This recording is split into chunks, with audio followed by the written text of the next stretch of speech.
యెషయా గ్రంథము 12వ అధ్యాయము 6వ వచనాన్ని మనం చదువుకుందాం.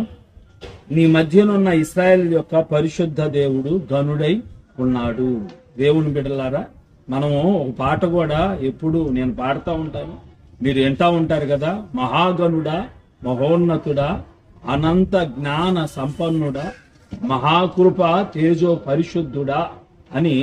దేవుని బిడ్డలారా, ఇది భూమి అందంతటా కూడా మన ప్రభువు గురించి, మన యేసు ప్రభువు గురించి పలకబడుతున్న, పాడబడుతున్నటువంటి పాట.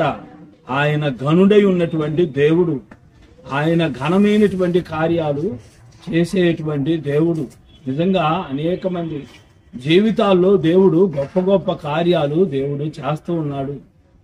నీళ్లను ద్రాక్షారసముగా మార్చినటువంటి దేవుడు, అంతేకాకుండా ఎర్ర సముద్రము 2 హాయిలుగా చేసినటువంటి దేవుడు,